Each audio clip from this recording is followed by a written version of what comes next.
It is Friday, the 28th day of October 2022. Good evening, ladies and gentlemen. Thanks for joining us on the 6:30 p.m. edition of News on My Media Prime Television, coming to you live from our headquarters in Douala, Cameroon's economic capital. My name is Fon Quinter. The news starts now. The Cameroon Music Council was yesterday, October 27, graced with the visit of the Secretary General of the International Music Council. The event coincided with the presentation of the balance sheet of the Council's activities since October last year. Nsungkikang completes the story.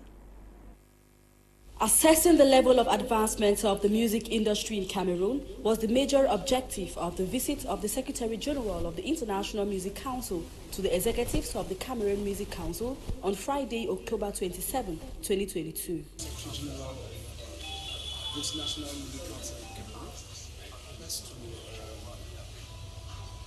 to discuss with the Cameroonian Music Council, the institution in Cameroon that is a member of the International Music Council. And as we understood a few minutes ago, the Cameroonian Music Council explained how the council in Cameroon is doing since the new executive is there. Discussions during the visit with the Secretary General of the International Music Council centered on the 5 rights guiding the music industry as stated by UNESCO. First, you have 3 rights for children and adults in the music industry that are promoted by the International Music Council, by UNESCO. First, to express themselves musically in all freedom. Secondly, to learn musical languages and skills. Thirdly, to have access to musical involvement through participation, listening, creation, and information. And for the 4th and 5th point, that's related to the right for all musical artists to develop their artistry and communicate through all media with proper facilities at their disposal. And the last point, very important, is to obtain just recognition and fair remuneration for their work. The Secretary General of the International Music Council affirmed Cameroon's contribution and active presence in the international music scene, but has a word for Cameroonian musicians. It is also important not from the beginning of the career to look at the faraway international career, but to build a career locally first, regionally first. There are regional music markets, there are regional culture markets that should be explored by artists first, and then to build this career first locally, regionally, and then maybe also internationally. It was equally an occasion for the Cameroon Music Council to present to the press its balance sheet since October 2021, a year-long record of commendable activities. The executives will dive back to work as they prepare for the upcoming Douala Music Arts Festival from the 10th to the 13th of November 2022. A beneficiary of the health check program in Gaoundere at the Mawa region of Cameroon, who was a victim of scam after childbirth, has been handed back her money. The money collected from her by unscrupulous health personnel at the Gaoundere Regional Hospital was given back after the intervention of the head of the health check program. Get details in this report right ahead. A clear proof of the fact that the excesses of some health personnel and facilities are being checked and dispositions put in place to handle all unscrupulous acts.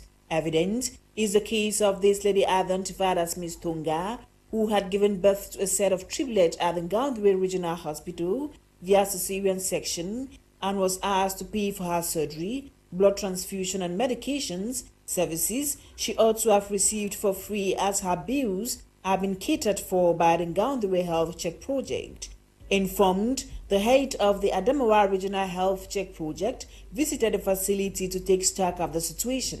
Et au niveau de la vérification, nous nous sommes rendus compte que, effectivement, after verification, we came to a conclusion that they were asked to pay some money that under normal circumstances we were not supposed to pay.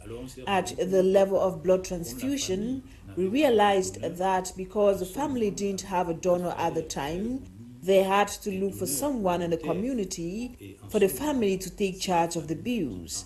After our intervention, they gave back their money. La famille a été remboursée par rapport au paiement des médicaments. Mr. Tonga, father of the triplet, further explains how they recovered the money spent in hospital. Quand j'ai saisi l'antenne régionale a envoyé. When I got to the regional head, they sent someone to the regional hospital and findings showed that my wife lost blood and what I had spent was given back to me. Ce qui est en ma possession, à hauteur de 11 125 francs m'ont été remboursés. Note here that the Health Check Project is an initiative aimed at reducing the barriers to obtaining obstetric and neonatal care, as well as improving the quality of care given to beneficiaries through subsidized services. A gender strategy program for 2021 to 2025 has been validated by the National Disarmament, Demobilization and Reintegration Committee in Yaoundé. According to the chairperson of the committee, Fayengo Francis, the aim is to involve more women, girls and families associated with armed groups by making sure they have greater access to disarmament, demobilization and reintegration operations and services. Our Center Regional Correspondent Bo Elvis with details. Insecurity in the northwest, southwest, northern regions and the east has caused unbearable suffering to the population in general and women in particular. My appreciation also goes to all the partners from relevant state institutions, foreign representations and international organizations for their invaluable contribution towards the promotion of gender equality in value development processes. The Disarmament, Demobilization and Reintegration Committee for Ex-Fighters wants an equitable representation of men and women in the National Committee for an effective socio-economic reinsertion. A document has been elaborated to make this dream a reality. This come together was the ideal occasion to present this document to government officials. The initiative means more women will be involved in the decision-making process for a return to normalcy in the troubled regions. In the DDR process, we need the inclusion of women. So DDR is for the inclusion of women. Women are not just victims, but they are artisans of peace. They are artisans of reconciliation, of reintegration between the ex-fighters and the community. So the NDDRC has validated its gender strategy that says that as from today, and it has even been done before, this is just an official document saying that women are active parts of the DDR process. According to the coordinator, the adopted document will be made available to all in the upcoming days. The National Committee for Disarmament, Demobilization and Reintegration was created in 2018 to assist former fighters heed President Paul Biya's call to drop their guns and be pardoned. Bo Elvis reports in the Today Sad One inhabitants of the known Glacier neighborhood in Douala 3 subdivision are still in shock following the murder of a 33-year-old man whose name we got as Eben. He was killed in an attempt to restore peace between his neighbor and his mom. Nito Tako with details. My media prime goddess Eben has been stabbed to death by his neighbor Clinton. The incident occurred on Thursday, October 27th in the non-Glacier neighborhood in the Douala 3 subdivision. Eyewitnesses say Eben intervened in the argument between Clinton and his mother in an attempt to bring peace, but Clinton, on the other hand, went violent, which ended in him stabbing his neighbor, who died moments later. The boy is in habit of always fighting with the mother. And now when this man now saw the act, which to him, he's somebody that do not like such things. He's like really a peaceful somebody. So when he sees that guy was fighting with the mother, he went now to like separate and like keep peace. So now when that happened, he came now to carry water from this well. So when he now was drawing water, that guy surprised him with a knife.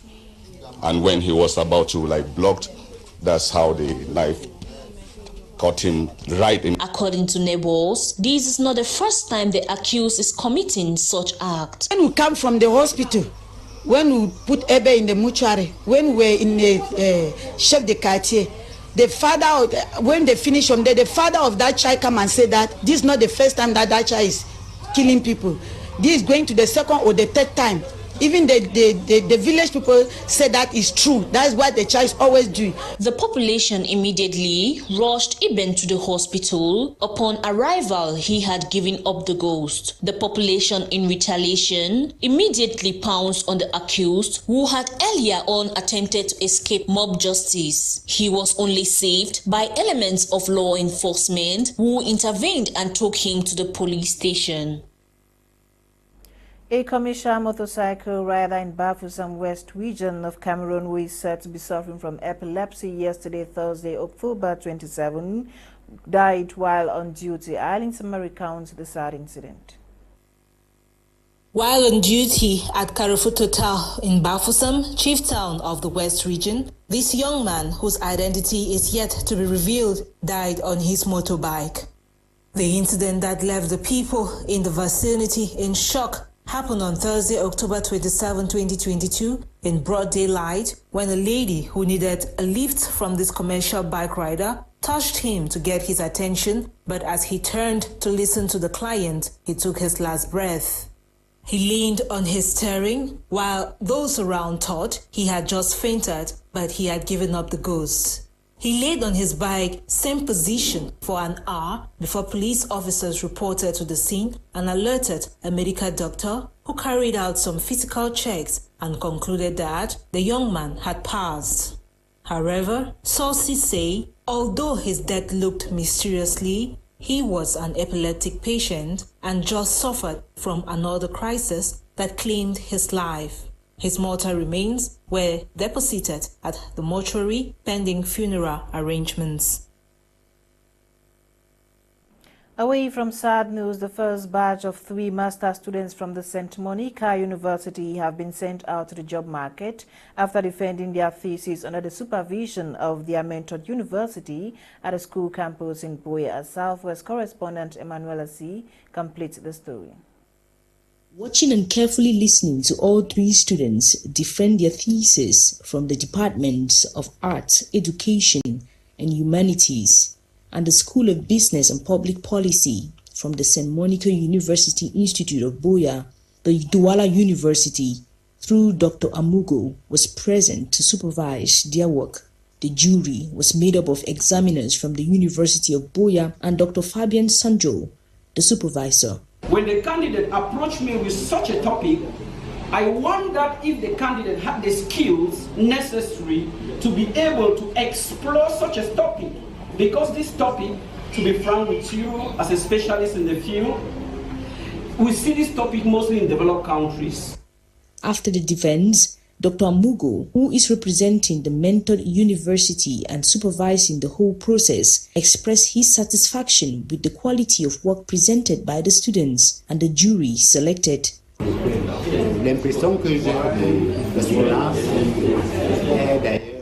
impression I have is a good one, as concerns the quality and composition of the jury, which constitutes the advantages of the lecturers of the University of Boya.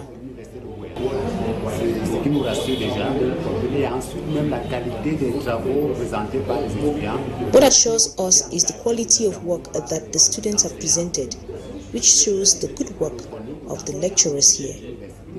The school administration expects the students to fit in the job market and be job creators. We expect the students to be productive because they have been imparted with well-honed knowledge and skills that should permit them to transform the society. The St. Monica University Institute of Boya offers courses like School of Business and Public Policy, School of Health and Human Services, Science, Engineering and Technology, and much more. You're welcome back. Now, October is observed as Pregnancy and Infant Loss Awareness Month, commemorated this year under the theme Stepping Stones. The health campaign seeks to honor our babies lost through miscarriage, stillbirth, and unknown causes, as well as encourage parents. Bokengo Wadi with details.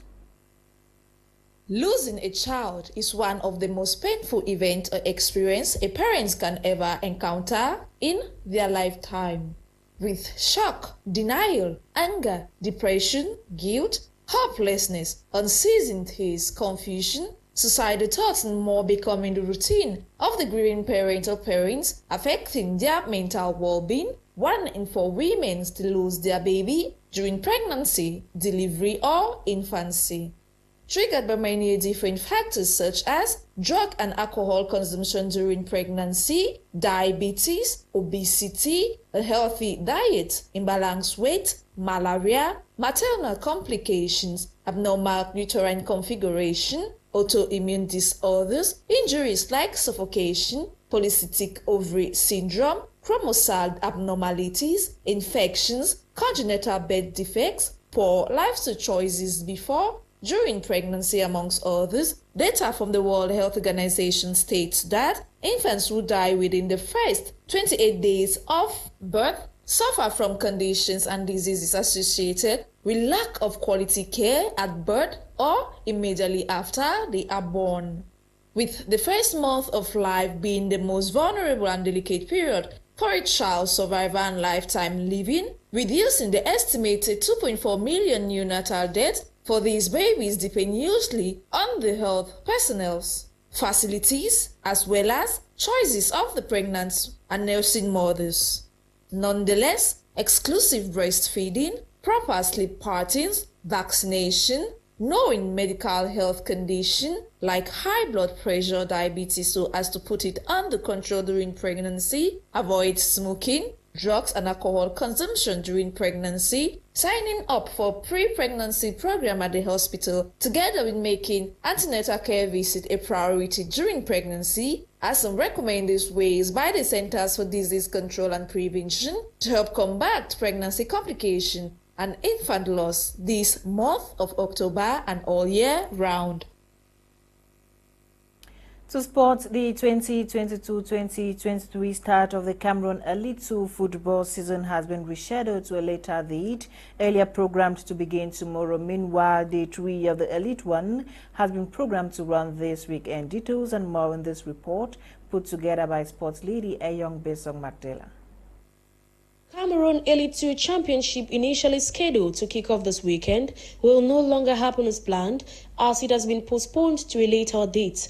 The second-tier championship of 16 clubs, split into 2 pools, was to begin tomorrow Saturday and run till April next year in home and away basis. The championship will see the newly promoted Elite 2 clubs Victoria United of Limbe and Eglo Royal of Konsumba in action in match day 1 of the competition. In the meantime, the administration, technical staff and players of Unisport Honkam have dedicated the new football season to God after attending Mass yesterday in the West region of the country. They will begin the Elite 2 journey against Leopard of Douala when the new date is fixed. Match day 3 of the ongoing Elite 1 Championship have been programmed for this weekend in stadia across the national territory. Only one game will be played here in Douala at the Japoma Annex 1 Stadium between Stade Renard of Melong and Avion of Douala. In other news, Cameroon international Cecilia Mogai has sustained injuries after being assaulted by officials of reigning Guinness Super League champions AS Awa Ladies FC of Yaoundé. According to footages trending on social media, shows the wounded player who is reported to have been assaulted by the club secretary general. Reports have it that Mogai's relationship with officials of the club has gone sour over the past few months for not being paid in over 8 months now after playing all but one game last last season and has been with the club for 4 seasons. Mogai's team have vowed to take legal actions to ensure she gets paid. The 5 under-23 players thrown out of camp this week for staging a show with a toy gun have apologized to the president of the Cameroon Football Federation, Samuel Eto'o, and staff of the team. This comes few days to their AFCON qualifier return leg game against Angola on Sunday in Yaoundé. And to news out of Cameroon, Cynthia Azanu takes us to Uganda, where health officials have confirmed 14 cases of Ebola in Greater Kampala region. Meanwhile, the death toll across the country has climbed to 44. Details on these and more in this report. Human rights organizations have demonstrated in Rome against the renewal of an agreement between Italy and Libya to prevent migrants and refugees from reaching European coasts. The demonstrators claim human rights are undeniably violated in Libya, where migrants and refugees are trying to cross the Mediterranean Sea. The Memorandum of Understanding on Development, Cooperation, Illegal Immigration, Human Trafficking, Fuel Smuggling and Reinforcement of Border Security was signed between the Italian Prime Minister and the head of the UN-backed Libyan government of National Accord in February 2017. According to the agreement, Italy was providing the Libyan Coast Guard with vessels and training to help them to tackle human trafficking and illegal immigration. On to something else. Over 150 Sudanese protesters have rallied in front of the United headquarters in Khartoum to denounce ethnic clashes that have killed more than 200 people this month in Blue Nile State. Demonstrators held banners reading, "No to deaths, we want to live in peace," demanding an end to the violence that erupted in early October over reported land disputes between members of the Hausa people and rival groups. Since the start of the year, ethnic conflicts in Sudan have killed 600 people and displaced more than 210,000 others. Access to land is highly sensitive in the impoverished country, where agriculture and livestock account for 43% of employment and 30% of GDP. Away from this, Uganda has reported 14 confirmed cases of Ebola in the Greater Kampala region, but sought to assure anxious residents that the situation in the capital was under control. So far, the death toll across the country from the Ebola epidemic, declared in late September, has climbed to 44, according to the World Health Organization. Uganda's health ministry says there have been 90 confirmed cases overall and 28 deaths. Cynthia Azanu's tour around the African continent concludes today's edition of Prime News on My Media, Prime Television, Prime RBOs at exactly 7 p.m. with Kum Leonard and his team. My name is Fon Quinter. Have a blessed week and in the company of more programs and the African Eye. Good night.